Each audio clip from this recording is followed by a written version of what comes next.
Assalamualaikum warahmatullahi wabarakatuh. Ketemu lagi sama saya. Nah, kali ini kita akan masuk ke bab yang ketiga atau chapter yang ketiga. Kita akan ngomongin tentang analisis yang pertama, yaitu analisis komparatif atau comparative financial statement. Nah, sebelum kita mulai lakukan analisis, kita harus tahu dulu nih apa yang dimaksud dengan analisis komparatif. Analisis komparatif merupakan sebuah analisis yang dilakukan dengan cara membandingkan antar elemen yang ada di laporan keuangan. Nah, di mana ketika kalian melakukan analisis ini atau komparatif ini, membandingkan ini, kita mau membandingkan dengan beberapa periode.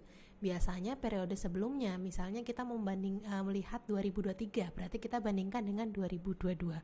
Atau mungkin kita bisa bandingkan juga sama 2021, tapi ingat, kita juga membandingkan di 2022. Yang artinya kalau analisis komparatif kalau bisa itu secara berurutan. Nah, tujuannya apa? Tujuan dari analisis komparatif ini supaya kita tahu adanya gambaran atau arah dari sebuah laporan keuangan itu cenderungnya kemana sih? Apakah cenderungnya naik atau cenderungnya turun, yang nanti kita bisa melihat bagaimana kira-kira nilainya di masa depan seperti apa. Jadi kita membandingkan lah atau mengira-ngira lah seperti apa. Nah, karena apa? Kita bandingin misalnya persediaan di 2022 misalnya 2000, berarti di 2023 3000, kira-kira 2024 gimana sih? Nah, itu kan kita membandingkan naik atau turunnya. Nah, perbandingan yang dilakukan dengan analisis komparatif ini ada dua pendekatan, yaitu year to year change analysis atau index number trend series analysis. Seperti namanya, year or year change analysis itu berarti kita membandingkan tahun per tahunnya. Jadi kita membandingkan antara tahun 2022, 2023, 2021, 2022. Perbandingannya seperti apa sih? Sedangkan index number trend analysis series ini kita membandingkan dari segi trennya seperti apa, yang nanti akan nyambung kepada analisis kita setelah bab ini, yaitu trend analysis.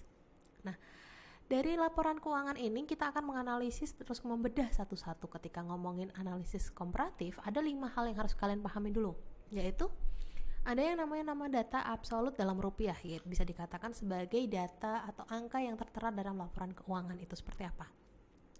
Yang kedua, kenaikan atau penurunan jumlah rupiah, itu bisa dikatakan sebagai kira-kira perubahan yang terjadi itu naik atau turun.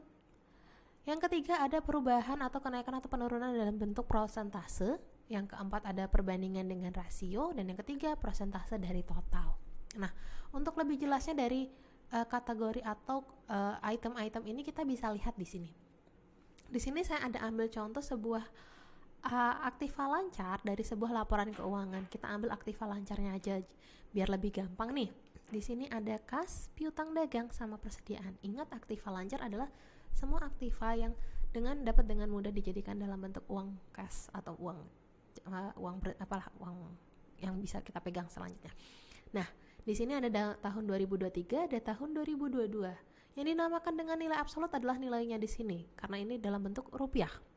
Sedangkan ada kenaikan dan penurunan jumlah rupiah. Di sini misalnya absolut minus 200 didapatkan dari mana?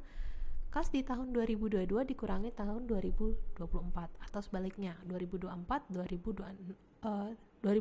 2022. Tergantung teman-teman membandingkannya seperti apa, 22 ke 23 atau 23 ke 22. Nah, kalau di sini kita bandingin 23 ke 22, yang artinya 2400 dikurangi dengan 2600, ketemunya minus 200. Nah, ini kita lihat perubahannya ini persentasenya berapa sih? Lalu dari sana ada yang namanya perbandingan rasio. Di sini adalah rasio dari 2400 dibandingkan 2600 itu berapa? Lalu ada persentase dari total secara keseluruhannya itu gimana? Nah, rasio-rasio ini atau persentase ini nantinya nggak cuma dipakai di komparatif saja teman-teman, tapi nanti akan dipakai di bagian analisis tren atau di analisis common size. Jadi memang akan sedikit menyulitkan banyak stepnya dulu nih di komparatif ini. Tapi setelah kita paham mengenai apa itu nilai absolut, apa itu bagaimana kenaikan dan jumlah penurunan dalam rupiah atau persentasenya, serta rasio dan persentase dari total, nantinya analisis selanjutnya yang akan kita lakukan akan lebih mudah. Oke, sampai di sini untuk sebab kali ini. Kita akan masuk ke sebab berikutnya. Terima kasih.